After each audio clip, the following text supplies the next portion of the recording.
పరిశుద్ధ గ్రంథం నుండి దేవుని యొక్క సందేశాన్ని మనము కొద్ది నిమిషాలు ధ్యానిద్దాం.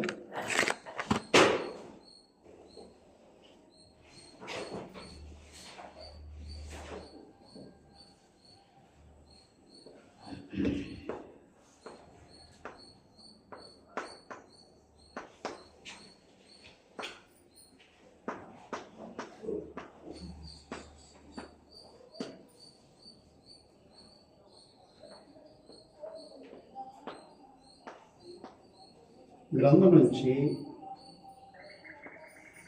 నీవు ఎగతాళి చేయవని వల్ల ఉన్నావా అనే సందేశాన్ని గ్రంథం నుంచి ఆలోచన చేస్తాం.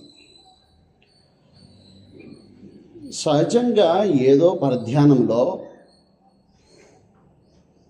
భార్య ఏదో ఒకటి చేసిందనుకో, ఇంట్లో పురుషుడు ఆమెను ఎగతాళి చేసే పరిస్థితులు ఉంటుంటాడు. అలాంటి అనుభవాలు మీకు ఉండొచ్చు. వాస్తవానికి ఆఫీసులో కింద ఉద్యోగి ఏదో పొరపాటుగా ఏదైనా చేసినప్పుడు ఎగతాళి చేయబడే పరిస్థితులు ఉంటాయి. వయసులో పెద్దవాళ్ళు, అనుభవం కలిగిన వాళ్ళు అయి ఉన్నారు. ఇంట్లో పిల్లలు మనం ఏం చేస్తామంటే, వాళ్ళకి తెలియనటువంటి ఏదో విషయం జరిగినప్పుడు మనం వాళ్ళని ఎగతాళి చేసే పరిస్థితులు ఉంటుంటాయి. ఏమంటుంటామంటే, నీకు తెలియదు, నీకు చేత కాదు అని వారి అనుభవాన్ని మనం ప్రశ్నిస్తూ ఉంటుంటాం. మనకంత తెలుసు అన్నట్టుగా, వారికి తెలియదు అన్నట్టుగా, వాళ్ళు ఏదో వాళ్ళకి తెలిసిన జ్ఞానంతో వాళ్ళు పనిచేసినప్పుడు మనం ఏం చేస్తుంటామంటే, వాళ్ళని ఎగతాళి చేసే పరిస్థితులు ఉంటుంటాం.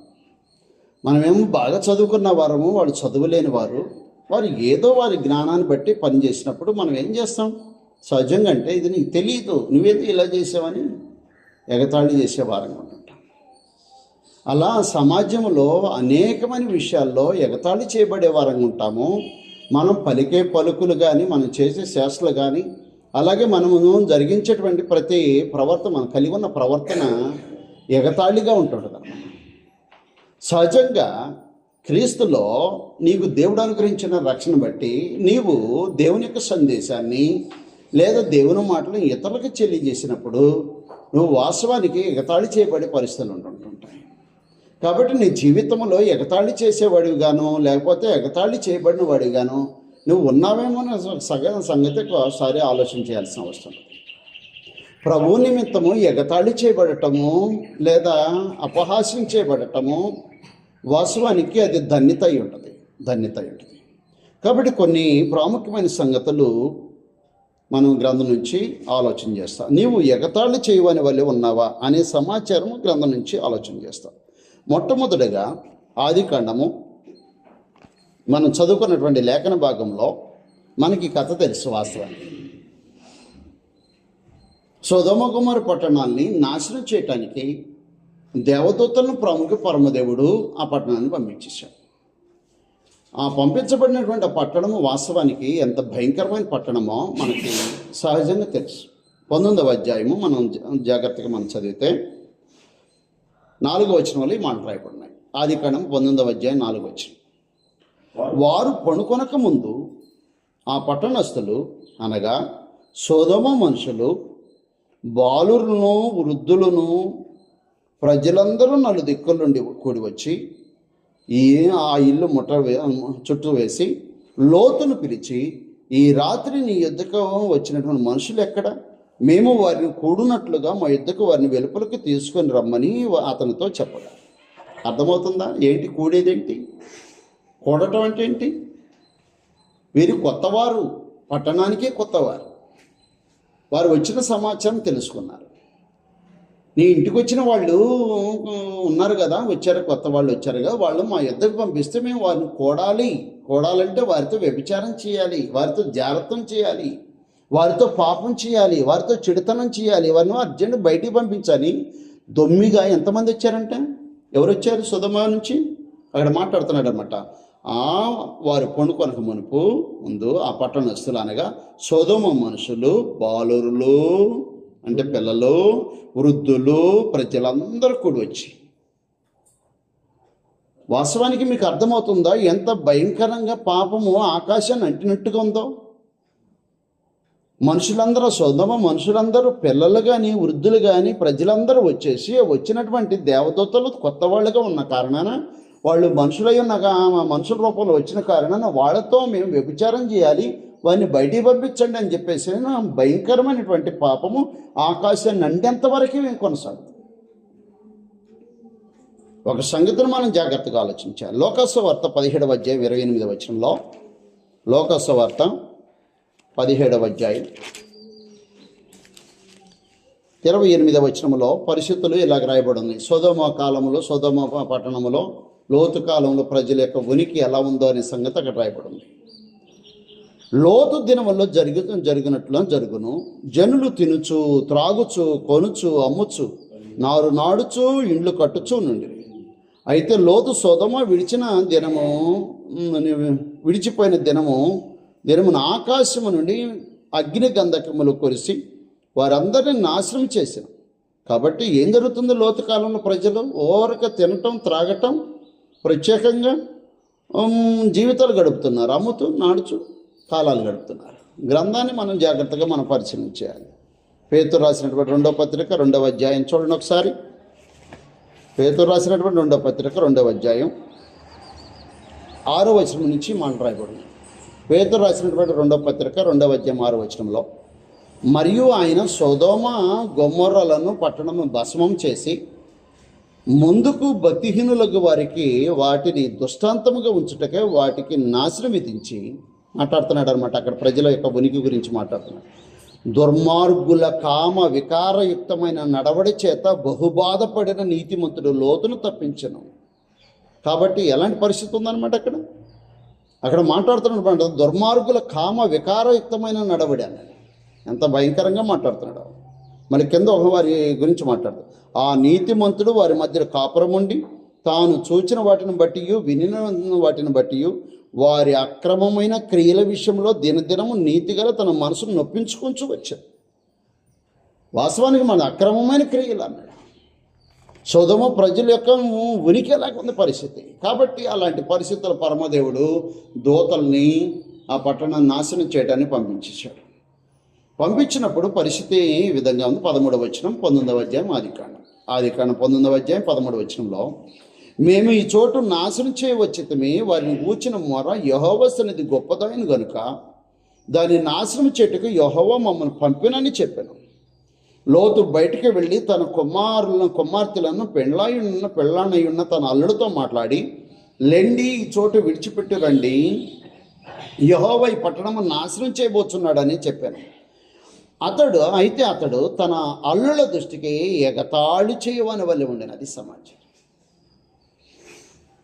ఎవరు కనపడుతున్నారు? మొట్టమొదటిగా లోతు ప్రాముఖ్యంగా ఏం చెబితే ఎగతాళి చేయబడిన వాడుగా ఉన్నాడు, ఏం చేస్తే ఎగతాళి చేయవాడుగా ఉన్నాడు అనమాట. వాస్తవానికి రాబో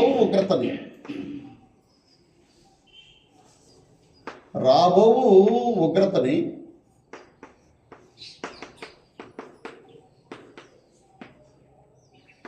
తెలిపినందుకు ఎలా ఉందన్నమాట, ఎగతాళి చేయవాడి వల్ల ఉన్నాడు. రాబో ఉగ్రత ఏంటి? ఏమి రాబోతుంది? ఉగ్రత వారి యొక్క గ్రంథంలో మాట్లాడేశాడు అనమాట. వారి కామ వికారయుక్తమైన నడవడన్నాడు, అక్రమం అన్నాడు. తర్వాత ప్రత్యేకంగా ఇక్కడ 13వ వచనంలో మాట్లాడుతున్నాడు అనమాట. వారిని గూర్చిన మొర యెహోవా సన్నిధిని గొప్పదాయిను అన్నాడు అనమాట. కాబట్టి ఏం జరుగుతుందన్నమాట సొదొమ గొమొర్రా పట్టణములు అనంటే భయంకరమైనటువంటి చెడుతనము విస్తరిస్తుంది.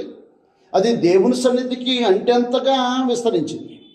ఆ సమయంలో ఆ చెడుతనానికి, ఆ పాపానికి, ఆ దుర్మార్గతకి, ఆ అక్రమానికి పరమదేవుడు ఏమి రప్పించబోతున్నాడంటే భయంకరమైన ఉపద్రవాన్ని రప్పించబోతున్నాడు అన్న సంగతి లోతు విశ్వసించి, వారు చెప్పిన సందేశాన్ని విశ్వసించి దాన్ని తీసుకెళ్లి ప్రజలకు చెప్పినప్పుడు, ప్రత్యేకంగా తన అల్లుడికి చెప్పినప్పుడు ఏం జరుగుతుందనమాట, ఎగతాళి చేయవాడిని వల్లే.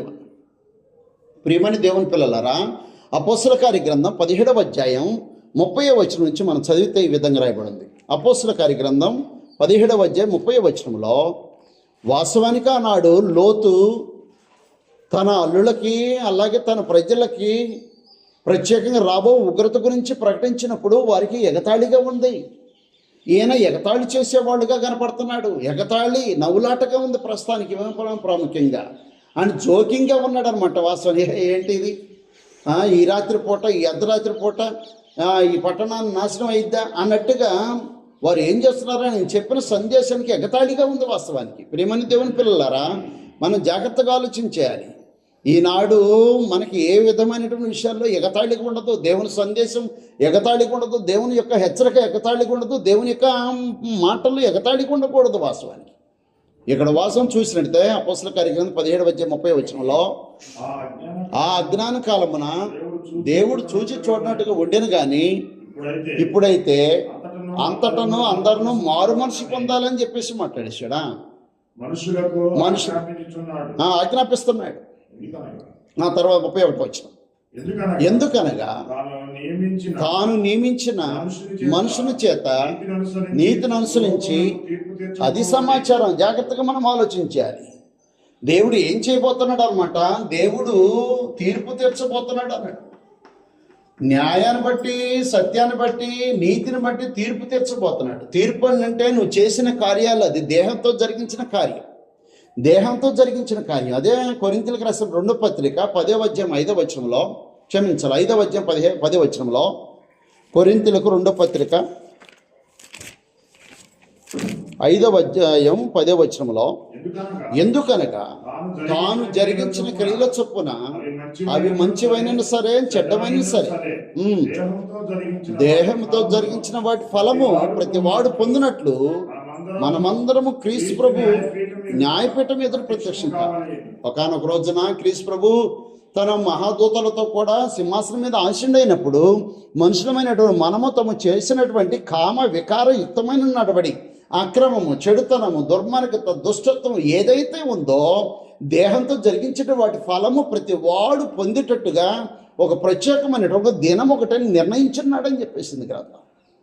కాబట్టి ప్రత్యేకం మాట్లాడుతున్నాడు లోతు. ఇదిగో ఈ ఊరిలో నుంచి మనం వెళ్ళిపోతాం, ఈ ఊరి దోషశిక్ష నుంచి తప్పించుకుందామని తన అల్లుడు చెప్తుంటే ఎగతాళి చేయవానిగా ఉన్నాడు. కాబట్టి గ్రంథం ఏం శాసిస్తుందంటే ఈనాడు మనకి తీర్పు దినం ఒకటి ఉంది. దేహంతో జరిగించేటువంటి వాటి ఫలము ఖచ్చితంగా ప్రతి వాడు క్రీస్తు ప్రభు వారి యొక్క న్యాయపీఠం ఎదుట లెక్క చెప్పి అనుభవించవలసిన అవసరం ఉంటుంది. కాబట్టి ప్రతి ఒక్కరూ మనం ఏం చేయాల్సిన అవసరం ఉంది. రాబో ఉగ్రతను తప్పించుకోండి అని అక్కడ ఉన్నటువంటి లోతు తన అల్లులకి, అక్కడ ఉన్నటువంటి ప్రజలకి హెచ్చరిక చేశాడు. ఆ రాబో ఉగ్రతను తప్పించుకోవటానికి ప్రజలకు హెచ్చరిక చేస్తే నవ్వులాటగా ఉన్న పరిస్థితి, ఎగతాళి చేసేవాడిగా ఉన్నాడు. ప్రాముఖ్యంగా ఎగతాళి చేసేవాడిగా ఉన్నాడు. కాబట్టి దేవుని యొక్క హెచ్చరిక ఎగతాళిగా ఉండదు వాస్తవానికి. ఏంటి దేవుని హెచ్చరిక? రాబో కాలంలో తీర్పు దినం ఒకటి ఉందన్న సమాచారం గుర్తెరిగి భూమి మీద సజీవులుగా ఉన్నప్పుడు జీవితం దిద్దుబాటు చేసుకోవాలి. నేడని సమయం ఉండగానే మనిషి తన జీవితాన్ని దిద్దుబాటు చేసుకోవాలి. కాబట్టి యోనా ప్రత్యేకంగా యోనా గ్రంథంలో మనకు తెలిసిన సమాచారం, వారికి ఉగ్రత రాబోతుంది, 40 రోజుల తర్వాత ఉగ్రత రాబోతుందని హెచ్చరిక చేసిన యోనా మాటని ప్రజలు పట్టించుకున్నారు. ఇక్కడ తన అల్లుళ్ళు పట్టించుకోవట్లేదు. వాళ్ళకి ఎగతాళిగా కనపడుతుంది, అపహాస్యంగా కనపడుతుంది. ఆయన మాటలే అపహాస్యంగా, ఆయన మాటలే ఎగతాళిగా ఉంది. కాబట్టి నాడు దేవుడు తన సందేశాన్ని దైవజనుల ద్వారా మానవ జాతికి వివరించేటప్పుడు ఎగతాళిగా చేసుకోకూడదు. తీర్పు దినం ఖచ్చితం. మనుషులు తమ చేసేటువంటి పాపానికి పర్యవసానాన్ని అనుభవించడం ఖచ్చితం. ఉగ్రత దినం ఖచ్చితం.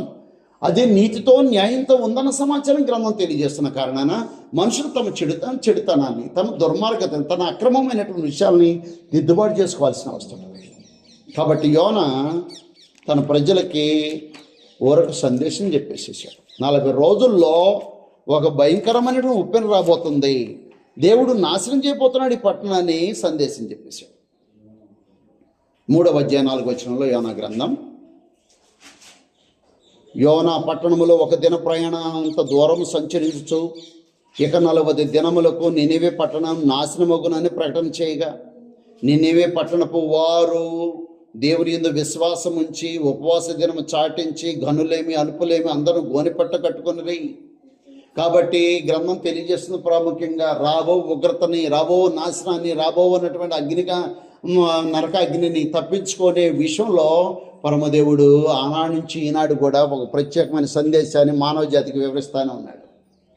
ఆనాడు వారు సొదొమ గొమొర్రా పట్టణం అగ్ని గంధకములో చనిపోవటం వారికి ఎంత ప్రత్యేకమైన హెచ్చరికో, ఈనాడు మనము ఒకానొక రోజున తీర్పు దినాన క్రీస్తు ప్రభు న్యాయపీఠం ఎదుట నిలబడి లెక్క చెప్పినప్పుడు మనం కొంచెం తక్కువగా కనపడ్డామనుకో, మనకి ఏర్పాటు చేయబడినటువంటి నిత్యాజ్ఞ భయంకరంగా ఉంటుంది.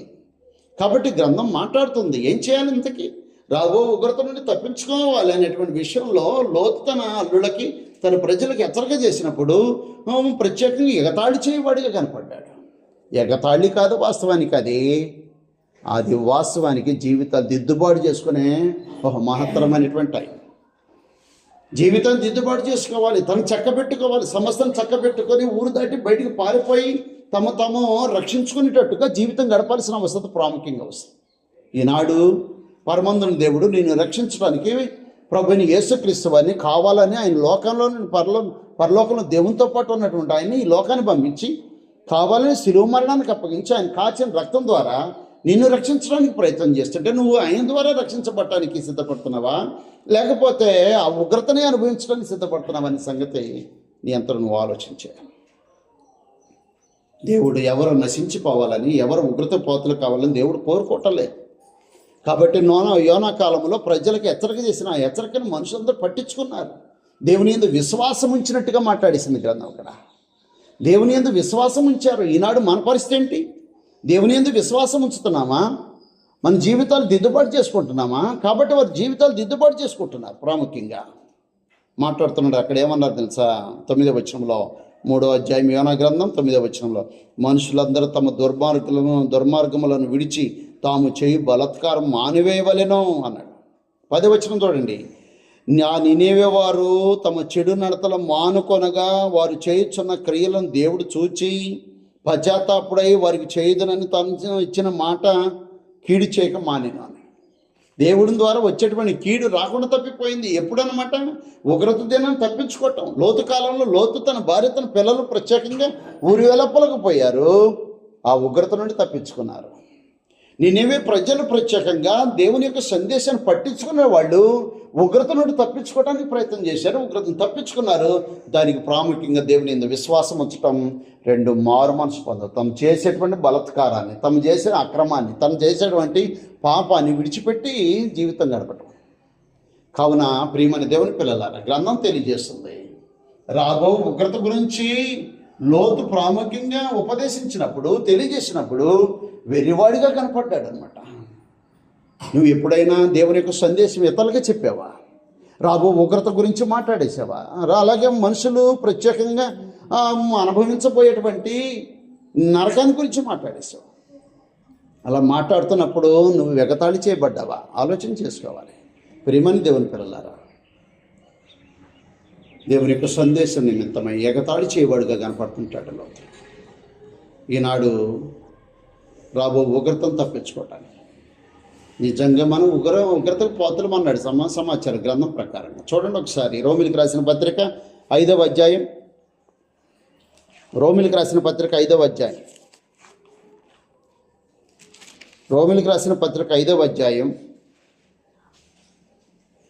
9వ వచనంలో, కాబట్టి ఆయన రక్తం వలన ఇప్పుడు నీతిమంతులుగా తీర్చబడి మరింత నిత్యముగా ఆయన ద్వారా ఉగ్రత నుండి రక్షించబడతాము. దేవుని యొక్క ప్రేమది. దేవుని ప్రేమ ఏం చేస్తుందన్నమాట? మనుషులను ఉగ్రత నుండి తప్పించడానికి ప్రయత్నం చేస్తుంది. అది లోతును ప్రత్యేకంగా ఏమన్నాడు తెలుసా? దేవుడు కనికరపడి అంటాడు. లోతుని తడవ చేసినప్పుడు దేవుడు తన పట్ల కనికరం చూపించాడంట. ఒకవేళ కనికరం చూపించకపోతే ఆ ఉగ్రతకే వాళ్ళు పాతులై ఉండేవాడు, ఆ నాశనానికి, ఆ ఊరు దోషశిక్షలో వాళ్ళు పాతులై ఉండేవాడు. కానీ పరమదేవుడు వారిపై కనికరపడి బయటికి తీసుకొచ్చేసాడు. కావున ఈనాడు మన పట్ల కూడా, మన పాపులము, దుర్మార్గము, దోషులమై ఉండి చెడుతనం జరిగించే మన పట్ల కూడా దేవుడు కనికరం చూపిస్తున్నాడు, ప్రేమను చూపిస్తున్నాడు, తన కరుణను చూపిస్తున్నాడు.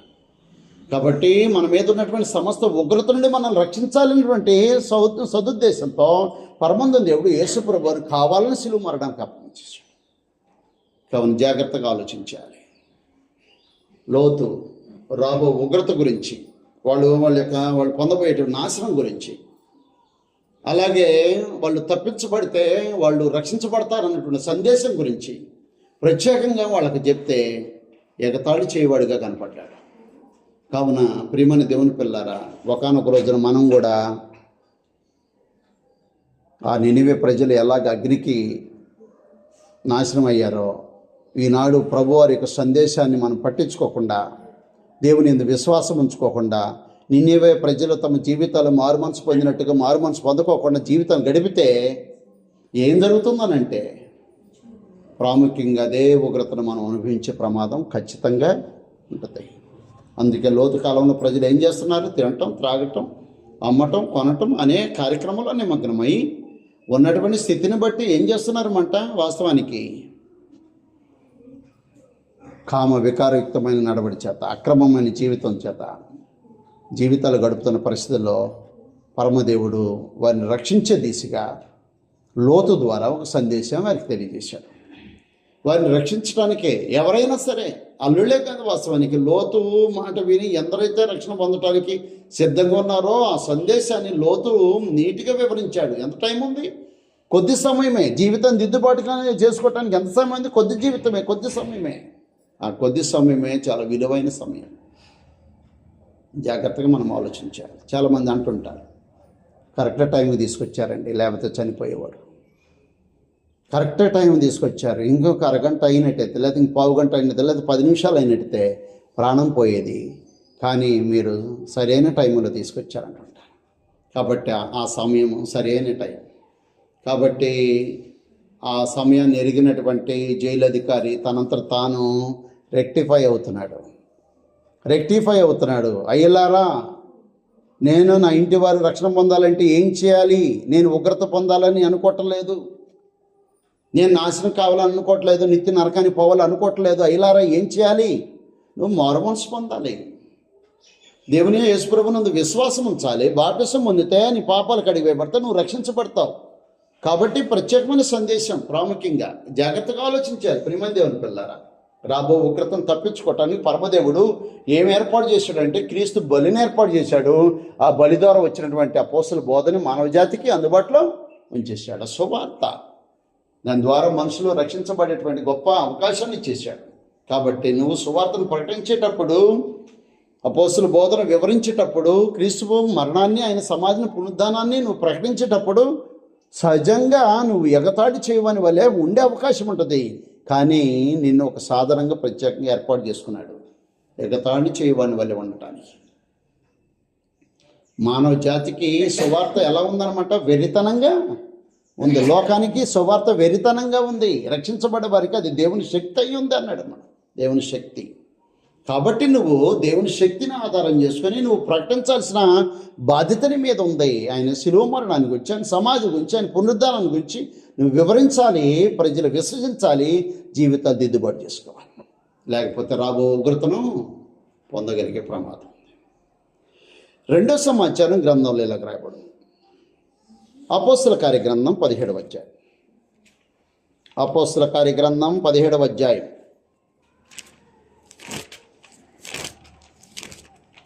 అపోస్తల కార్యగ్రంథం 17వ అధ్యాయంలో ప్రత్యేకంగా అపోస్తలుడైన పౌలు ఏథెన్స్ పట్టణంలో సువార్త ప్రకటిస్తున్నాడు. ఏథెన్స్ పట్టణంలో సువార్త ప్రకటిస్తున్నటువంటి క్రమంలో జరిగిన కార్యక్రమాలు ఎలాగుంటుంటాయి. 17వ అధ్యాయం 16వ వచనం నుంచి మనం చూస్తే, పౌలు ఏథెన్స్లో వారి కొరకు కనిపెట్టుకొని ఉండగా ఆ పట్టణము విగ్రహములతో నిండి ఉండవచ్చు వచ్చినందున అతని ఆత్మ పరితాపము పట్టలేకపోయింది. తర్వాత కాబట్టి సమాజ మందిరములో యూదులతోనూ భక్తి పరులైన వారితోనూ ప్రతి దినము సంత వీధుల్లో తను కలుసుకొని వారితోనూ తర్కించుతూ వచ్చాడు. మాట్లాడుతున్నాడు అన్నమాట. ఏం చేస్తున్నాడు? సమాజ మందిరంలో యూదులతో భక్తి పరులైనటువంటి ప్రతి వారితో ఏం చేస్తున్నాడు అన్నమాట? ప్రభువు అపోస్తలుడైన పౌలు తర్కిస్తున్నాడు అన్నమాట. వాస్తవానికి 18వ వచనం, ఎపిక్యూరీల్లోనూ స్తోయికులను ఉన్న కొందరు జ్ఞానులు అతనితో వాదించారు. కొందరు ఈ వదరబోతు చెప్పునది ఏమిటని చెప్పుకొని. ప్రేమని దేవుని పిల్లరా, అపోస్తలుడైన పౌలు దేని గురించి మాట్లాడుతున్నాడు? విగ్రహాల గురించినటువంటి సందేశాన్ని కనపడంగానే ప్రాముఖ్యం ఏథెన్స్ వారితో విశేషమైన సంగతులు మాట్లాడుతున్నాడు. మాట్లాడుతున్న 20వ వచనం. కొన్ని కొత్త సంగతులు మా చెవును వినిపించుచున్నావు గనుక వీటి భావమేమో మేము తెలుసుకొని కోరుచున్నామని చెప్పి, కాబట్టి దాన్ని ఆధారం చేసుకుని అపోస్తలుడైన పౌలు ఏం చేశాడనమాట, ప్రత్యేకంగా సువార్త ప్రకటించడం మొదలుపెట్టి దేని గురించి చెబుతున్నాడంటే ప్రాముఖ్యంగా గ్రంథం తెలియజేస్తుంది ప్రాముఖ్యంగా 30వ వచనం. ఆ అజ్ఞాన కాలమున దేవుడు చూచి చూడనట్టుగా ఉండేను, ఇప్పుడైతే అంతటా అందరూ మారు మనసు పొందవాలని మనుషులకు ఆజ్ఞాపించినాడు. ఎందుకనగా తాను నియమించిన మనుషుని చేత నీతిని అనుసరించి భూలోకము తీర్పు తీర్చబోయాడు, ఒక దినము నిర్ణయించున్నాడు. మృతుల్లో నుండి ఆయన లేపినందున దీన్ని నమ్ముటకు అందరికీ ఆధారం కలిగజేస్తున్నాడు అని చెప్పేశాడు అపోస్తలుడైన పౌలు. దేని గురించి మాట్లాడుతున్నాడు, దేని గురించి ఎగతాళి వాడిగా కనపడుతున్నాడు అంటే మృతుల పునరుద్ధానం.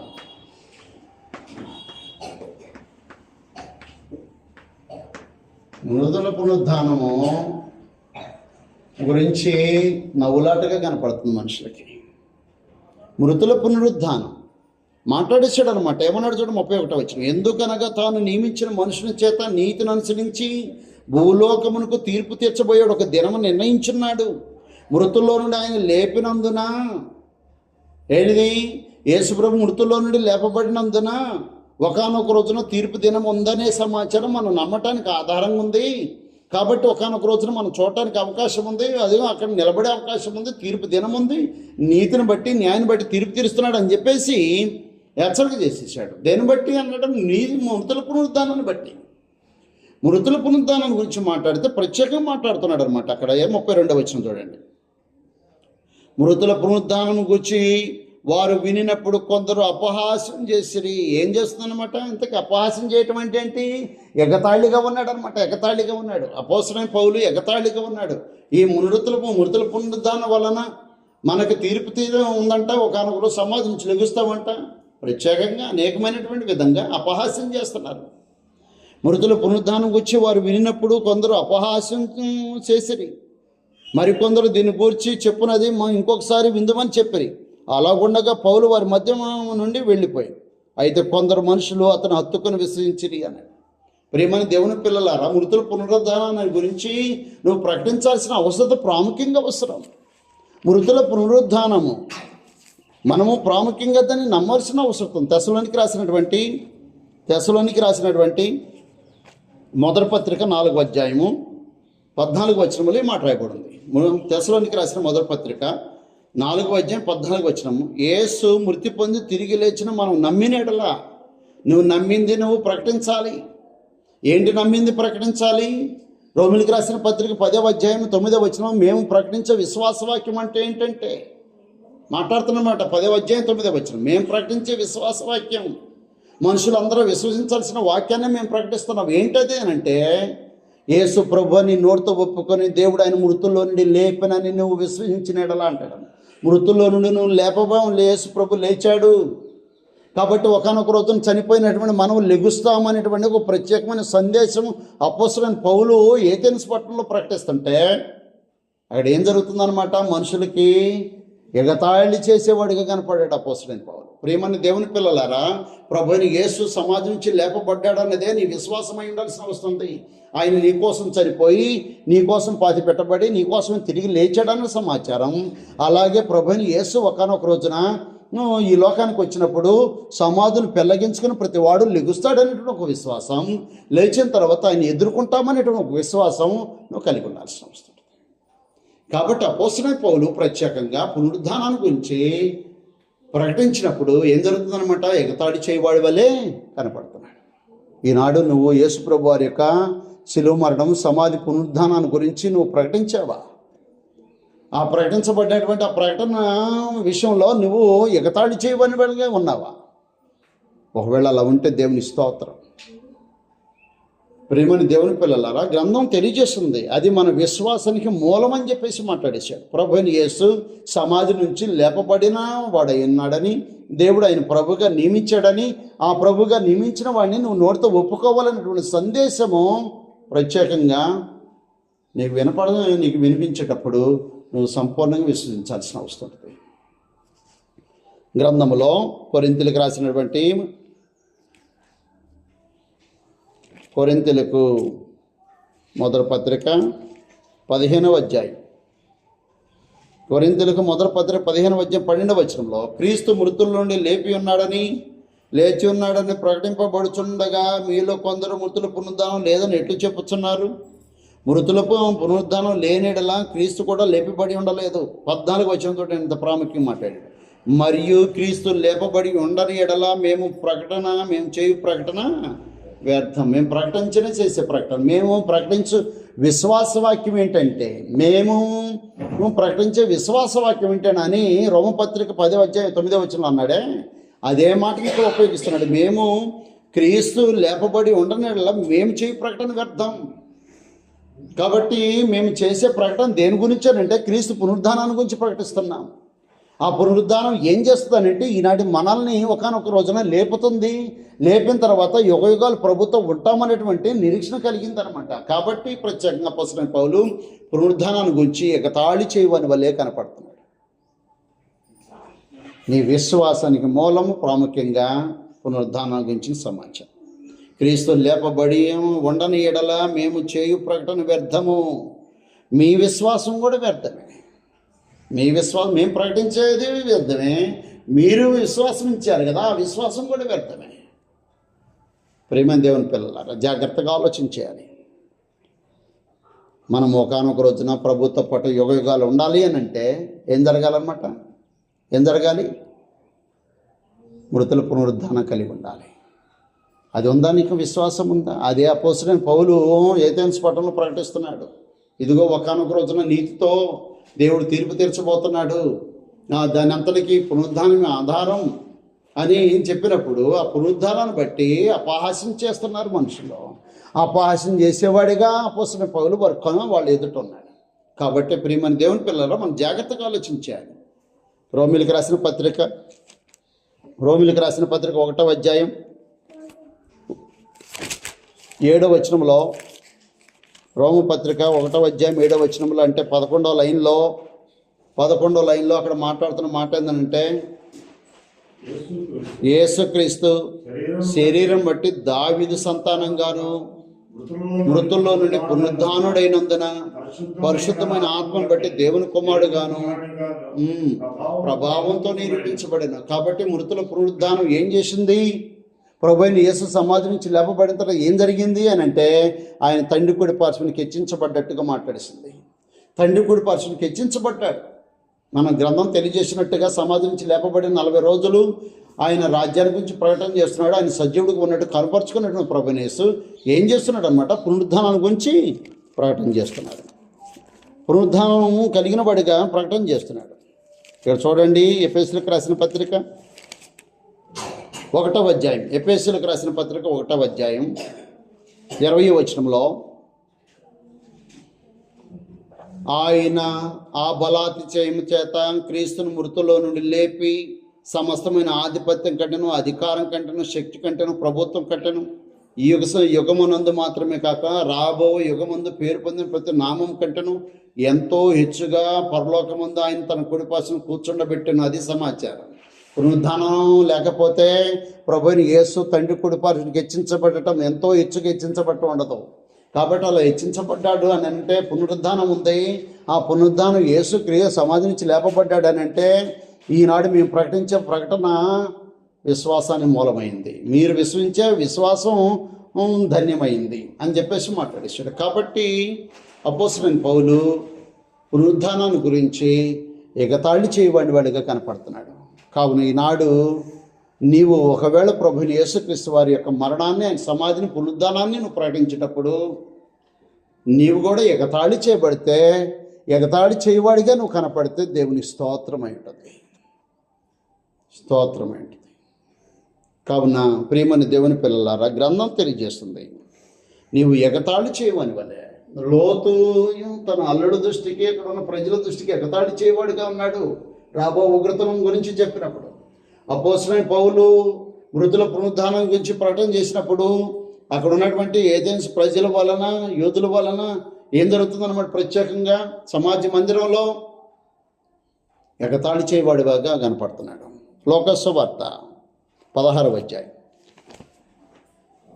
లోకాసు వార్త 16వ అధ్యాయం. మూడో సమాచారం ఇక్కడ కనపడుతుంది. లోకాసు వార్త 16వ అధ్యాయం 1వ వచనం నుంచి ఒక ఉపమానం ప్రభువైన యేసుక్రీస్తు వారు తెలియజేస్తున్నారు. ఒక గృహ నిర్వాహకుడు గురించి మాట్లాడేశాడు. గృహ నిర్వాహకుడు చాలా యుక్తిగా నడుచుకుంటున్నట్టుగా మాట్లాడుతున్నాడు. చూడండి అక్కడ 16వ అధ్యాయం 1వ వచనం. మరియు ఒక ధనవంతుని యొద్ద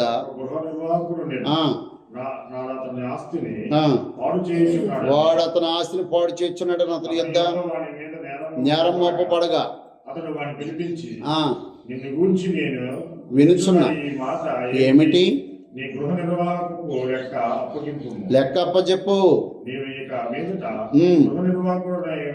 వల్లపడదని వానితో చెప్పు. ఆ గృహ నిర్వాహకుడు తనలో తాను, నా యజమానుడు ఈ గృహ నిర్వాహకత్వ పనిలో నుండి నన్ను తీసివేయును గనుక నేను ఏమి చేతును, త్రవ్వలేను, భిక్షమెత్త సిగ్గుపడుచున్నాను. 2 పనులు చేయలేడు. ఇటు పని కష్టపడి పని చేయలేడు, ఉద్యోగం చేసిన ఆయన. రెండోదేమో అటు చూసేమో పేదవాడే భిక్షం ఎత్తుకోలేని పరిస్థితి. రెండిట్లో ఇరుకును పడ్డాడు. ఉన్న ఉద్యోగం ఊడిపోయే పరిస్థితులు ఉంటాయి. ఉన్న ఉద్యోగం ఊడిపోతే ఏం జరగాల, ఎట బతకాల? అటు పోయేమో ప్రత్యేకంగా ఏ పని చేయలేడు, ఇంకొకటేమో అడుకొని చేయలేను. ఏం చేయాలని ఆలోచన చేసిన వాడు ఏం చేశాడు అనమాట, నన్ను ఈ గృహ నిర్వాహక పని నుండి తొలగించినప్పుడు వారు నన్ను తమ ఇండ్లలోనికి చేర్చుకున్నట్లు ఏమి చేయవలనో నాకు తెలియను అనుకొని తన యజమాని రుణస్తులు ఒకరిని పిలిచి నీవు నా యజమానికి ఎంత అచ్చున్నావని మొదట వాడిని అడిగాను. వాడు 100 మడుగుల నూనె అని చెప్పగా, నీవు నీ చీటీ తీసుకుని త్వరగా కూర్చుండి 10 మడుగులని వ్రాసుకున్నాను. ఎందుకని 100 మడుగుల నూనె అంటే మళ్ళీ ఆ ప్రామిస్ నోటం రద్దు చేసి ఏం చేస్తున్నాడు అనమాట, 50 మణుగులని రాసుకో. ఎందుకని అంటే కనీసము 50కి 50 తగ్గించాడు అన్నప్పుడు వీడు ఏదైనా ఆపదలో ఉన్నట్టు గృహ నిర్వాహకుడు ఆయన తగ్గించాడు, జాలి చూపించాడు, కనికరం చూపించాడు, నన్ను ఆదుకున్నాడని, కనీసం వీడనా నన్ను ఆదుకుంటాడని 100కి 100 మణుగులు నూనెకి బదులుగా 50 మణుగులు నూనె రాసుకుంటే దాన్ని బట్టి ఇతడు ఏమన్నా జాలిపడి తనకు సహాయం చేస్తాడని ముందుగానే ఆలోచన చేశాడు. వాడు 100 మణుగుల నూనె ప్రత్యేక 7వ వచనం. తరువాత వాడు నీవు ఎంత వచ్చి ఉన్నావని మరొకరిని అడిగి వాడు 100 తూములు గోధుమలని చెప్పినప్పుడు వానితో నీవు నీ చీటి తీసుకొని 80 తూములని రాసుకో. ఏంటి, రేపు వీడు చేర్చుకుంటాడు, వాడు చేర్చుకుంటాడు. ఉద్యోగం ఊడిపోయినా అడుక్కునే పరిస్థితి లేదు, కష్టపడాల్సిన పని లేదు. వీళ్ళు కనీసం నన్ను ఆదుకుంటారన్నటువంటి యుక్తిగా నడుచుకున్నాడు.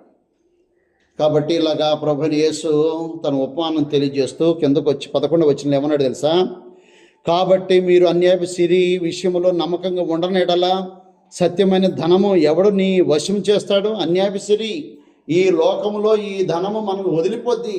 ఇది అన్యాయపు సిరి. ఈ అన్యాయపు సిరి విషయంలోనే ఈ విధంగా ఉంటే మరి సత్యమైన ధనం ఏ విధంగా అనుగ్రహించబడుతుంది? కాబట్టి 12వ వచనం, మీరు పరుల సొమ్ము విషయంలో నమ్మకంగా ఉండనేడలా మీ సొంతమైనది మీకు ఎవడిచ్చును? ఏ సేవకుడు 2 యజమానులను సేవింపలేడు. వాడు ఒకరిని ద్వేషించి ఒకరిని ప్రేమించును, లేక ఒకరిని అనుసరించి ఒకరిని తృణీకరించును.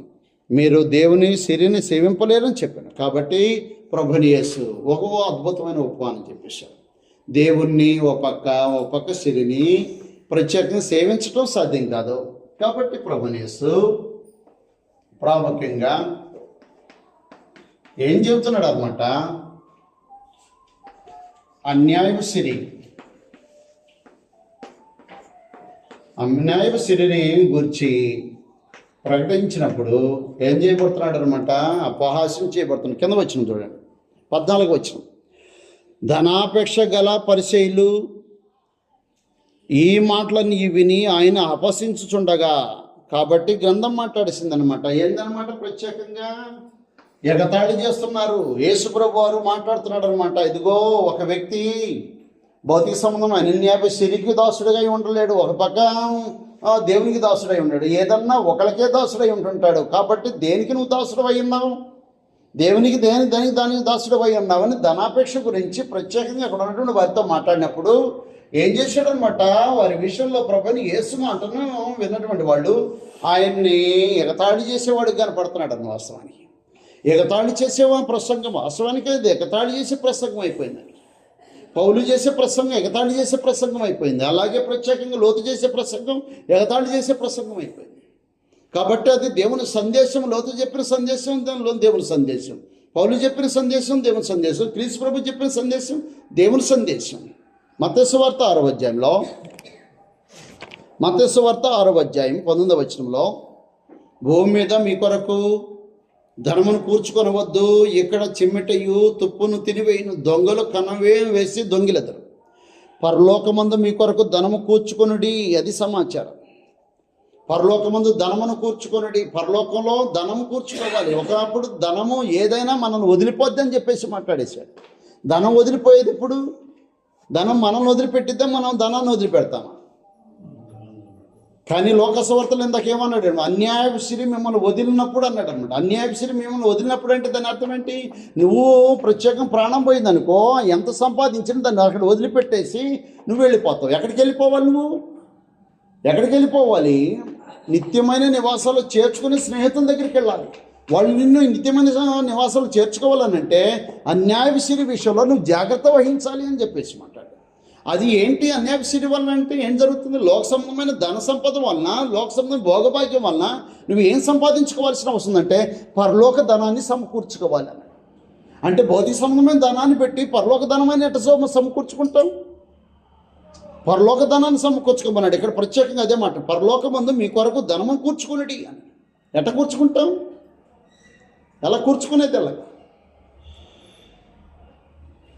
అంటే తెలివిగా ఉన్నాడు, ఉద్యోగం తీసేస్తాడు యజమానుడు, ఏం చేయాలి? జాగ్రత్త వహిస్తున్నాడు, ఎలాగ బ్రతకాలో అని ఆలోచన చేస్తున్నాడు. కాబట్టి ఒక వ్యక్తి, భూ సంబంధమైన వ్యక్తి ఎంత కుయుక్తిగా ఆలోచన చేసినప్పుడు ఈనాడు పరలోకంలో ప్రభుతో పాటు యుగయుగాలు ఉండటానికి నువ్వేం చేయాలనంటే భౌతిక సంబంధమైనటువంటి సిరి ద్వారా నువ్వేం చేయాలన్నమాట, పరలోకంలో ధనాన్ని కూర్చుకోవాలి, పరలోకంలో స్నేహితులను సంపాదించుకోవాలి, నిత్య నివాసం చేర్చుకుని స్నేహితులను సంపాదించుకోవాలి. అందుకు ప్రత్యేక ప్రభువు యేసు ప్రత్యేకం దేవునికి దాసుడుగాను సిరికి దాసుడిగా ఉండటం వీలు పడదు. ఏదైనా ఉంటే దేవునికైనా ఉండాలి, లేకపోతే సిరికైనా ఉండాలని ప్రత్యేకంగా హెచ్చరిక చేసినప్పుడు ఆ యొక్క మనుషులకి యేసుప్రభు వారి యొక్క ప్రసంగం లేదా యేసుప్రభు వారు చెప్పిన మాటలు ఎగతాళిగా కనపడుతున్నాయి. ప్రియమైన దేవుని పిల్లారా, జాగ్రత్తగా మనం ఆలోచించాలి. పరలోకంలో ధనం కూర్చుకోవటం అంటే ఏంటిది? లోకసువార్త 12వ అధ్యాయం దాన్ని ప్రత్యేకంగా ఈ విధంగా మాట్లాడేశాడు. పరలోకంలో ధనం అన్నాడు ఇక్కడ మత్తయి సువార్తలో. లోకసువార్త 12వ అధ్యాయం 33వ వచనంలో ఇంకో మాట ఉపయోగించాడు.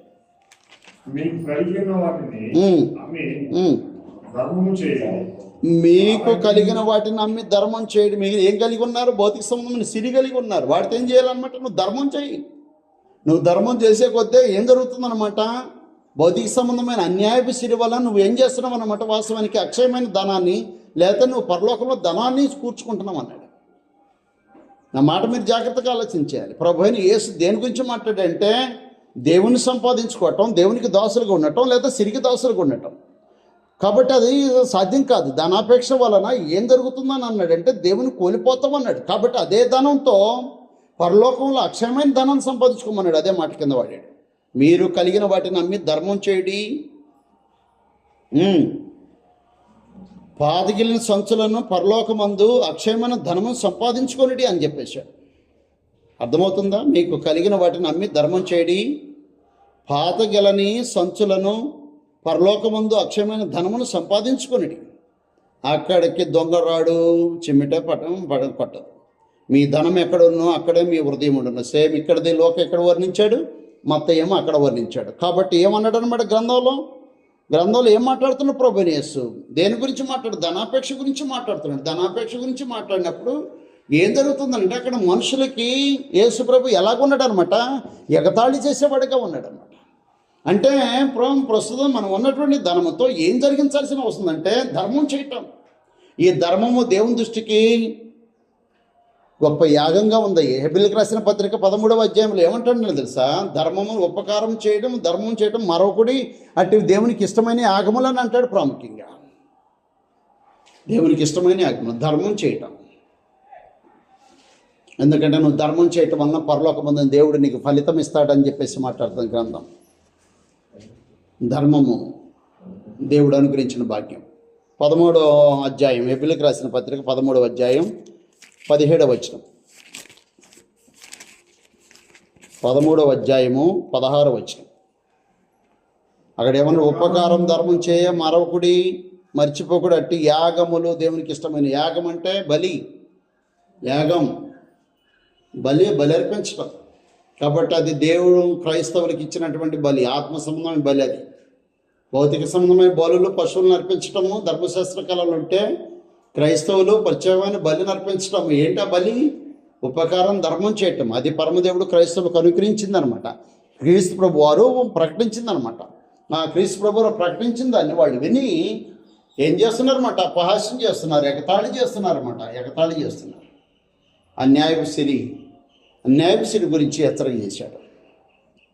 అది మనం వదిలిపోద్ది. అన్యాయపు సిరి వలన ఏం చేయాలన్నమాట? స్నేహితులు సంపాదించుకుంటే నువ్వు ధర్మం చేస్తే ఏమొస్తారు? స్నేహితులు వస్తారు. ఎక్కడనుందా ఇది?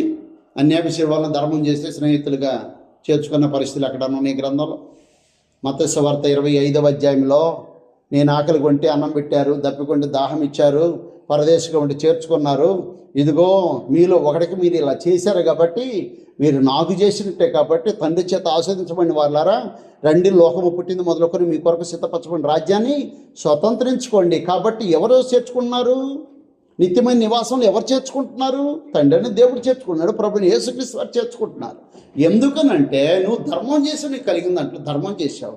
అన్నం లేనివాడికి అన్నం పెట్టావు, నీళ్ళు దప్పికొన్నవాడికి దాహం ఇచ్చావు, పరదేశుకొని చేర్చుకున్నావు, వస్త్రహీనుడిగా ఉంటే నువ్వు వాడికి వస్త్రం ఇచ్చావు. కాబట్టి నువ్వు చేయవలసిన ధర్మం నువ్వు చేసావు. కాబట్టి ఆ ధర్మం దేవునికి ఇష్టమైనటువంటి యాగమైన కారణాన పరమదేవుడు ప్రత్యేక నిన్ను ఆ అన్యాయవిషయం వలన నువ్వేం చేసావు అనమాట? అక్షయమైన ధనాన్ని పరలోకమందు దాచుకున్నావు. కాబట్టి దానివల్ల నీవు నాశనం లేనటువంటి ధనాన్ని, నాశనం లేనటువంటి స్వాచ్యాన్ని నువ్వు పొందేవాడిగా ఉన్నట్టుగా మాట్లాడేశాడు. కాబట్టి ప్రభుని యేసు ధనాపేక్ష గురించి మాట్లాడినప్పుడు, అన్యాయవిషయం గురించి మాట్లాడినప్పుడు వాస్తవానికి అక్కడ ఉన్నటువంటి మనుషులకి ఎలాగుందనమాట? ఎగతాళి చేసేవాడిగా కనపడ్డాడు.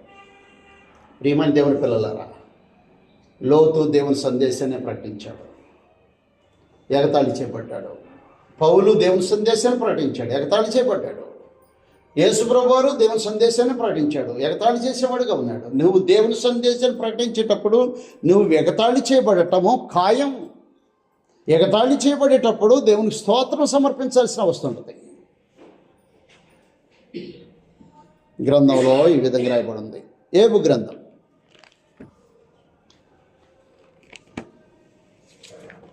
ప్రియమైన దేవుని పిల్లలారా, దేవుని సందేశం మీకు అర్థమవుతుంది. జాగ్రత్త వహిద్దాం. రాబో ఉగ్రతను తప్పించుకోవటానికి పరమదేవుడు క్రీస్తు బలిని అందుబాటులో ఉంచాడు. ఆ బలి ద్వారా అపోస్తలుల బోధన అందుబాటులో ఉంచేశాడు. రెండో సమాచారము, ప్రభువైన యేసుక్రీస్తు వారి మరణము, సమాధి, పునరుద్ధానానికి వచ్చినటువంటి సందేశం నీకు అందుబాటులో ఉంచేశాడు. ఆయన కూర్చున్నటువంటి సందేశం అందుబాటులో ఉంచేశాడు. అలాగే భౌతిక సంబంధమైనటువంటి ధనము లేదా ధనాపేక్ష కాకుండా మన సంపాదన ఎక్కడ ఉందన్నమాట? మన సంపాదన ఎక్కడ? పరలోకంలో దాచుకునేటువంటి సంపాదన అయి ఉండాలి. లెగిస్తే పరలోకంలో దాచుకునే సంపాదన ఎలాగుంటుందన్నమాట? నేనేమంటున్నానంటే చీర మీద చీర బీరువాలో దాచే బదులు కిందన్న ఒక చీర తీసి ఇంకోటి గీయటం వల్ల ఏం జరుగుతుందన్నమాట? నీ ధనము పరలోకంలో దాచుకున్నావు, నీవు అక్షయమైన ధనాన్ని సంపాదించుకున్నావు. ఇది ఇస్తే అది ఎట్టొచ్చిద్ది అంటావేమో. ఇది ఇస్తే అదే ఎట్టొచ్చింది. ప్రభువైన యేసు మాట్లాడింది అదే. ఇదిగో నేను ఆకలి కొంటే అన్నం పెట్టావు, వస్త్రహీనుడు కొంటే వస్త్రం ఇచ్చావని అన్నాడు అన్న. ఏం జరిగింది? దాన్ని బట్టి మీరు ఈ రాజ్యం స్వతంత్రించుకోండి అని హెచ్చరిక చేశాడు. కాబట్టి ఏం జరుగుతుంది? అక్షయమైంది నీకు సొంతం అవుతుంది. 4వ సమాచారం, ఏబు గ్రంథం 12వ అధ్యాయం. ఏబు గ్రంథం 12వ అధ్యాయం 12వ అధ్యాయం. ఏబు గ్రంథం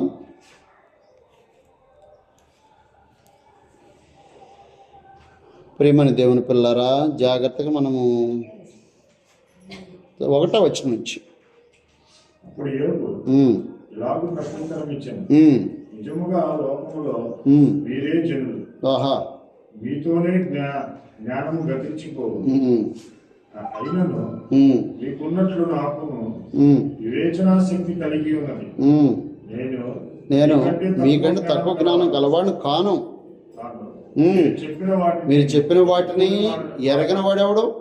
ఉమ్. దేవునికి మొరపెట్టి దేవునికి మొరపెట్టి ప్రత్యుత్తరం పొందిన వాడు ఎవడినైనా నేను ఆ, నా స్నేహితునికి ఆ.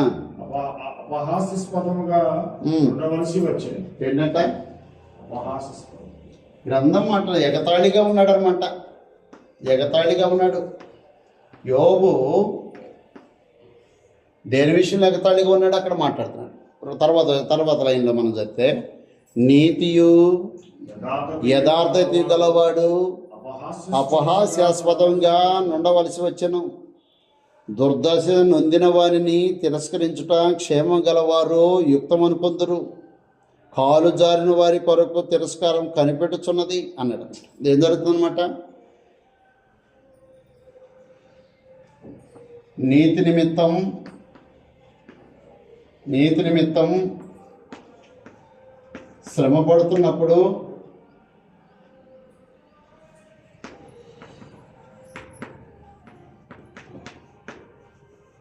నాకు అర్థమవుతుందండి. ఇక్కడ ఏమన్నాడు? నీతి నిమిత్తం శ్రమ అనుభవిస్తున్నప్పుడు ఏం జరుగుతుందట? అపహాస్యం చేశారు. వచ్చిన వాడు వచ్చారు.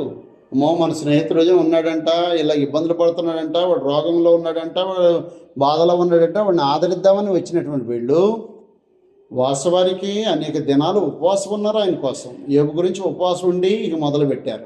నువ్వు ఏదో చెడుతనం చేయకపోతే దేవుడు ఎందుకు ఈ ఒప్పిని రప్పిస్తాడు? ఏదో నువ్వు దేవుని ఎదుట దుర్మార్గంగా ఉండబట్టే కదా దేవుడు ఈ కష్టకాలాన్ని రప్పించాడు. ఇదిగో నువ్వు అట చేసి ఉంటావు, ఇట చేసి ఉంటావు అని యోబును నిందించడం మొదలుపెట్టేశారు. ఆయన జీవితం వాళ్ళ స్నేహితులకి ఎలా ఉందన్నమాట? ఇంతకీ ఆయన జీవితము ఆయన స్నేహితులకి ఎలాగుంది? ఎగతాళిగా ఉందన్నమాట. అందుకే గ్రంథంలో మాట నా స్నేహితునికి అపహాస్యాస్పదముగా ఉండవలసి వచ్చింది. నా జ్ఞానం కానీ, నా సంపద కానీ, నేను ఉన్న స్థితి కానీ, నా సమస్తమైన జీవన శైలి కానీ ఏం జరుగుతుందన్నమాట? నా స్నేహితులకు ప్రత్యేకంగా అపహాస్యాస్పదంగా ఉందని చెప్పేసి 19వ అధ్యాయం చూడండి ఒకసారి. 19వ అధ్యాయం 17వ వచనంలో నుంచి మాట్లాడుతున్నాడు అన్నమాట. యోబు గ్రంథం 19వ అధ్యాయం 17వ వచనం. నా ఊపిరి నా భార్యకు అసహ్యము, నేను కనిన కుమారులకు నా వాసన అసహ్యము. చిన్నపిల్లలు సహా నన్ను తృణీకరించెదరు. నేను లేచుట చూచిన ఎడల బాలురు నా మీద దూషణ పలుకుదురు. నా ప్రాణ స్నేహితులందరికీ నేను అసహ్యుడినైతిని. నేను ప్రేమించిన వారు నా మీద తిరుగుబడి ఉన్నారు. నా ఎముకలు నా చర్మంతో నా మాంసముతో అడ్డుకొనిన్నది. దంతములు అస్థి చర్మము మాత్రము నాకు మిగిలింపబడి ఉన్నవి. మాట్లాడుతున్నాడు. చూసారు ఎంత భయంకరంగా ఉంది ఆయన పరిస్థితి. యోబు యొక్క స్థితి మీకు అర్థమవుతుంది. ఆయన దేహం యొక్క ఉనికి ఎలా ఉందో తెలుస్తుంది కదా. ఆ టైంలో కుటుంబంలో సమాజంలో మనుషుల పరిస్థితి ఎలా ఉందో తెలుసు. ఏమందనమాట? ఎగతాళి. అరే వాడు ధనవంతుడు కదా, ధనవంతుడు ఇప్పుడు ఎట్టయ్యాడు చూడండి, ఎంత అందగాడో కదా వాడు ఇప్పుడు ఎట్టయ్యాడో చూడండి, వాడు ఎంత బలవంతుడో కదా వాడు ఎట్టయ్యాడో చూడండి అన్నట్టుగా ఏం జరుగుతుందన్నమాట? యోబు విషయంలో నవ్వులాటగా, లేకపోతే అపహాస్యాస్పదంగా, లేకపోతే ఎగతాళిగా కనపడింది. కాబట్టి మాట్లాడుతున్నా నా స్నేహితులకి నేను అపహాస్యాస్పదంగా నేనైతే. జ్ఞానం, ఎంత జ్ఞానం గల్లవాడో, ఎంత భక్తి గల్లవాడో, ఎంత నీతి గల్లవాడో, ఎంత యథార్థ గల్లవాడో, అరే ఈ కష్టాలు అనిపిస్తున్నాడు ఏంటని ప్రత్యేకంగా ఎగతాళి చేసే పరిస్థితి. ప్రియమైన దేవుని పిల్లలారా, గ్రంథంలో ఈ విధంగా మాట్లాడుతున్నాడు. గ్రంథంలో రోమిలకు రాసిన పత్రిక ప్రియమైన దేవుని పిల్లలారా, మన జీవితంలో పరమదేవుడు ప్రత్యేకంగా ఉన్నతమైన జీవితంగా మార్చేశాడు. ఈ ఉన్నతమైన జీవితానికి శ్రమలు దీవెనకరమైంది, శోధనలు దీవెనకరమైంది, అపహాస్యాస్పదం ఎగతాళి చేయడం దీవెనకరమైంది. కాబట్టి నీతి కొరకు శ్రమ అనుభవిస్తే అది ధన్యులనే సమాచారం గ్రంథం మాట్లాడుతుంది. 8వ అధ్యాయం 18వ వచనంలో రోమపత్రిక 8వ అధ్యాయం 18వ వచనంలో మన ఎడల ప్రత్యక్షము కాబో మహిమ ఎదుట ఇప్పటి కాలపు శ్రమలు ఎనదగినవి కావని ఎంచుకొంచున్నాను. కాబట్టి ప్రియమైన దేవుని పిల్లలారా, ఒకానొక రోజున మనము అనుభవించేటువంటి ప్రతి విధమైన శ్రమ, మనం అనుభవించే ప్రతి శోధన, ప్రతి నింద, ప్రతి ఎగతాళితనం ఏం జరుగుతుంది అనమాట?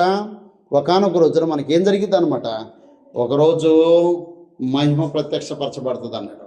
కాబట్టి ఇక మన ఎడల ప్రత్యక్షం కాబో మహిమ ఎదుట ఇప్పటి కాలపు శ్రమలు ఎనదగినవి కావు. కాబట్టి ఏబు అనుభవించినటువంటి శ్రమల విషయంలో, ఆయన పొందినటువంటి ఎగతాళి విషయంలో, ఆయన పొందినటువంటి కష్టకాలాల విషయంలో వాస్తవానికి ఎన్నో విధాలుగా బాధ అనుభవించిన దానికి ఒక మహిమ వెనక దాగి ఉందన్న సంగతి ఏబుకు తెలియకపోయినా ఈనాడు మనకు ప్రత్యక్షంగా తెలియబడుతుంది. నువ్వు పొందినటువంటి శ్రమలు, నువ్వు కలిగి ఉన్నటువంటి రోగం రొప్పులు, నువ్వు కలిగినటువంటి ప్రతి విధమైన శోధనలో నీ వెనక ఒక మహిమ దాగి ఉందన్న సమాచారం దేవుడు తన గ్రంథంలో తెలియజేస్తున్నాడు. కావున ప్రియమని దేవుని పిల్లారా జాగ్రత్త వహించాలి. మత్తయి సువార్త 5వ అధ్యాయం, మత్తయి సువార్త 5వ అధ్యాయంలో గ్రంథం ఇలాగ మాట్లాడు 6వ వచనం. మత్తయి సువార్త 5వ అధ్యాయం 6వ వచనంలో, నీతి కొరకు ఆకలి దప్పులు గలవారు ధన్యులు, వారు తృప్తిపరచబడతారు. 10వ వచనం, నీతి నిమిత్తం హింసించబడవారు ధన్యులు, పరలోక రాజ్యం వారిది. మాట్లాడుతున్నాడు మనం. నీతి నిమిత్తం హింసపడదు, నీతి నిమిత్తం ఆకలి దప్పులు కలిగి, నీతి నిమిత్తము శ్రమ అనిపించడం, నీతి నిమిత్తం శోధన అనిపించడం. ఎవరో ప్రత్యేకంగా మాట్లాడుతున్నాడు అనమాట. అరే మీరు జ్ఞానాన్ని బోధిస్తున్నారా? మీ జ్ఞానానికంటే నా జ్ఞానం తక్కువేం కాదు, మీకేదో ఉన్నతమైన జ్ఞానం ఉన్నట్టుగా నాకేదో జ్ఞానం లేదన్నట్టుగా మాట్లాడుతున్నారేంటి అన్నాడు అన్నమాట స్నేహితుల్ని. ఏం మాట్లాడుతున్నారన్నమాట? వాస్తవానికి అనేకమైన విధాలుగా ఉపదేశం చేస్తున్నారు ఏబుకి.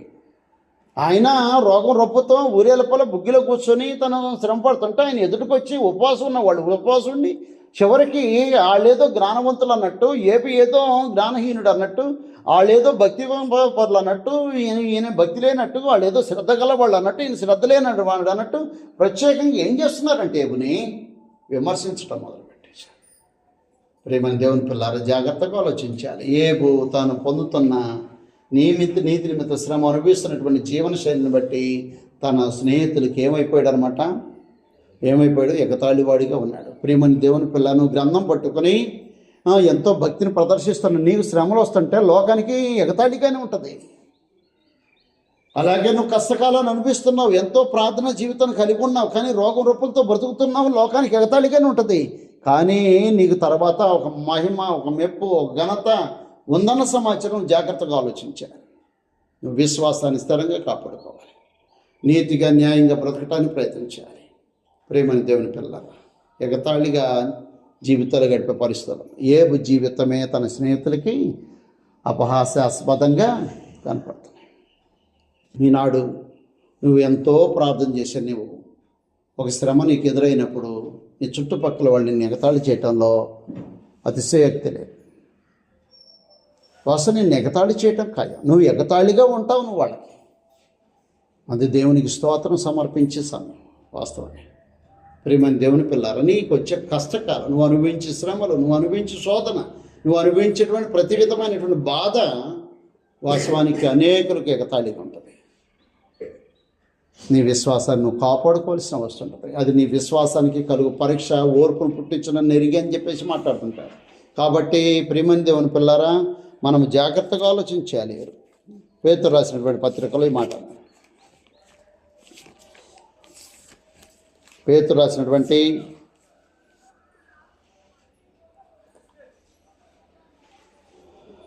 మొదటి పత్రిక 1వ అధ్యాయం 7వ వచనంలో, నశించిపోవు సువర్ణము అగ్ని పరీక్షల వలన శుద్ధపరచబడుచున్నది కదా, దానికంటే అమూల్యమైన మీ విశ్వాసం ఈ శోధన చేత పరీక్షకు నిలిచినదై యేసుక్రీస్తు ప్రత్యక్షమైనప్పుడు మీకు మైపును మహిమను ఘనతయు కలుగుటకు కారణమగును అని చెప్పేశాడు. ప్రేమని దేవుని పిల్లలు అంటున్నాడు. చూసారా, ఈ మీ విశ్వాసము ఈ శోధన చేత మాట్లాడేశాడు నీట్గా. ఈ శోధన చేత పరీక్షకు నిలిచినదై అన్నాడు. ఎందరగలముడు మన విశ్వాసము పరీక్షించబడుతుంది, మన విశ్వాసము శోధన చేత పరీక్షించబడుతుందని సమాచారం జాగ్రత్తగా గ్రహించాలి. కావున ఏబుని ఎగతాళితనం ఏం చేస్తుంది? ఆయన విశ్వాసాన్ని పరీక్షిస్తుంది. అపహాస్యాస్పదం ఆయన యొక్క నీతిని పరీక్షిస్తుంది, ఆయన విశ్వాసం, ఆయన భక్తిని పరీక్షిస్తుంది.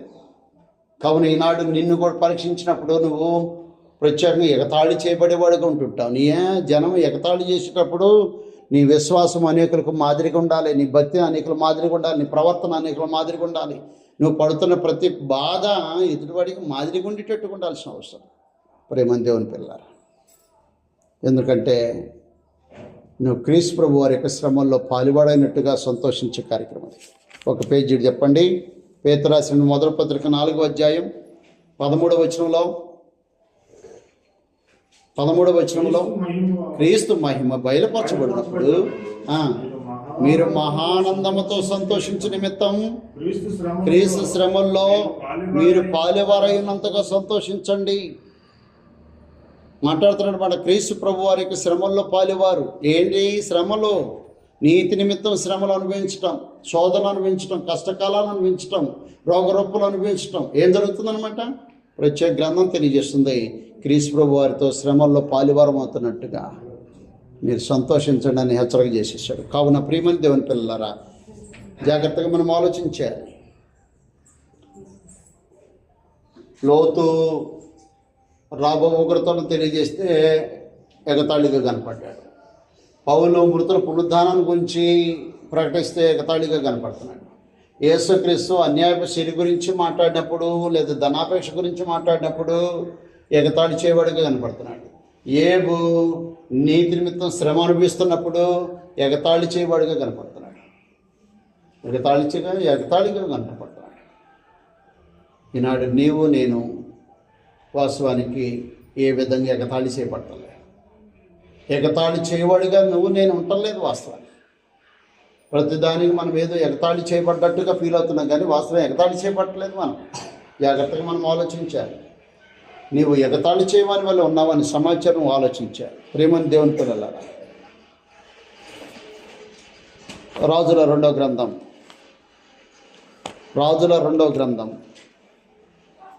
2వ అధ్యాయం 23వ వచనంలో ఒక ప్రవక్త తన జీవనశైలి, తన అపియరెన్స్, తన యొక్క విధి విధానం ఎగతాళిగా కనపడుతుంది. వాస్తవానికి జాగ్రత్తగా ఆలోచించాలి. 2వ అధ్యాయము 23వ వచనం. 2వ అధ్యాయం 23వ వచనం. రాజుల 2వ గ్రంథం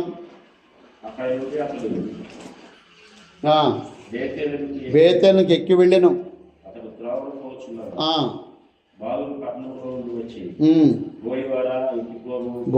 బోడివాడ ఎక్కిపోమ్మని అతని అపహాస్యం చేయగా అతని వెనక తిరిగి వారిని చూచి యెహోవా నామమును బట్టి వారిని శపించెను.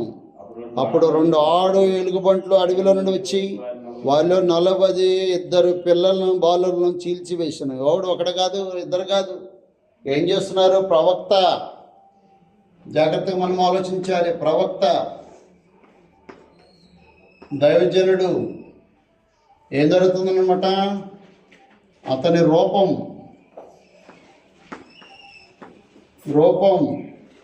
జీవనశైలి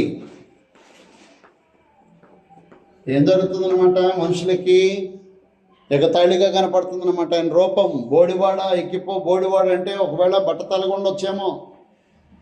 ప్రవక్త బట్టతలగా ఉన్నాడు, దైవజనుడు బట్టతలగా ఉన్నాడు. ఈ పిల్లలు ఏం చేస్తున్నారు? ఎగతాళి చేస్తున్నారు. వాస్తవానికి తన యొక్క అపీరియన్స్, తన రూపము ఎగతాళిగా ఉండొచ్చు, తన జీవనశైలి ఎగతాళిగా ఉండొచ్చు, తన పలుకులు ఒకవేళ ఎగతాళిగా ఉండొచ్చు. చాలామంది దైవజనులు దేవుని యొక్క వాక్యాన్ని ప్రకటించేటప్పుడు తమ చదువుకున్న చదువును బట్టి గ్రంథంలో ఉన్న పలుకులు పలుకుతుంటుంటారు. యాస భాష వేరువేరుగా ఉంటుంది, ఒక ప్రాంతాన్ని బట్టి ఉంటుంది. కానీ మనుషులమైన మనము ఆ దైవజనుడు అలా ప్రకటిస్తున్నాడు, ఈ దైవజనుడు ఇలా మాట్లాడుతున్నాడు అని మనం ఏం చేస్తుంటామంటే ఎగతాళి చేసే వారికి ఉంటుంటాం. నా మాట మీద జాగ్రత్తగా ఆలోచించాలి. ఏ దైవజనుడిని మనం ఎగతాళి చేయాల్సిన అవసరం ఉండదు. ఒకవేళ ఎగతాళి చేస్తే శాపానికి గురయ్యే వారమే కానీ ఆశ్రయించడానికి మూలం కాదు. కావున ప్రియమైన దేవుని పిల్లారా, దైవజనుడు దేవుడు ఏర్పాటు చేసుకున్న సాధనం కాబట్టి తన అపీరెన్స్ని బట్టి కానీ తన జీవనశైలిని బట్టి కానీ ఎవరూ ఎగతాళి చేయడానికి అవకాశం ఉండదు. చాలామంది ఎగతాళి చేసేవాళ్ళు ఉన్నారు సమాజంలో. ఎగతాళి చేస్తే ఏం జరిగిందనమాట? నాశనానికి పాత్రలైనటువంటి బాలులు ఇక్కడ కనపడుతుంటారు. కాబట్టి దైవజన్ యొక్క అపీరెన్స్, దైవజన్ యొక్క పలుకులు, దైవజన్ యొక్క జీవనశైలి ఒక్కోసారి వాస్తవానికి ఎగతాళిగా కనపడే అవకాశం ఉండదు, కానీ అనాలోచనగా ఎగతాళి చేయడానికి అవకాశం ఉండదు. కాబట్టి పిల్లలు అనేకులు ఆ దైవజనుడిని ఎగతాళి చేసినట్టుగా గ్రంథం తెలియజేసింది. కాబట్టి రూపం అలాగే జీవనశైలి ఎగతాళిగా ఉండేటువంటి పరిస్థితులు ఉంటాయి. కావున మనం జాగ్రత్తగా ఆలోచించాలి. నువ్వు సువార్త ప్రకటించడానికి వెళ్ళావు, నీ భాషా వేష వేరుగా ఉంది. ఏం జరుగుతుందనమాట? నిన్ను ఎగతాళి చేసే అవకాశం ఉంటుంది. దేవుని స్తోత్రం, దేవుని స్తోత్రం. ఎందుకంటే నీకు తెలిసిన దాన్ని నువ్వు చెప్పడానికి ప్రయత్నం చేస్తున్నావు. నువ్వు సువార్తను ప్రకటించే బాధ్యతను చేపట్టుకొని నువ్వు నీ అంతటికి నీ సాధ్యమైనంత వరకు నువ్వు ప్రకటిస్తున్నావు. అలాంటప్పుడు నీ భాష వేరుగా ఉంది, నీ యొక్క అపియరెన్స్ వేరుగా ఉంటుంది. అపోస్తలుడైన పౌలు అపియరెన్స్ ఏమైనా ఉందా వాస్తవానికి? ఆయన అపియరెన్స్ ఏదో కొరగానికి అన్నట్టుగా కనపడిద్దంట.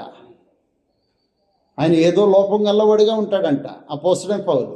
కానీ రోమ ప్రభుత్వంలో ఉన్నతమైనటువంటి ఆధిపత్యం కలిగిన వాడు, అంటే ఒక రోమ పౌరత్వం కలిగిన వాడు, ప్రత్యేకంగా మంచి విలువైన వాడే, వాస్తవానికి సమాజంలో ఘనత కలిగిన వాడే. కానీ కొరగానట్టుగా తన రూపం కనపడిద్దంట.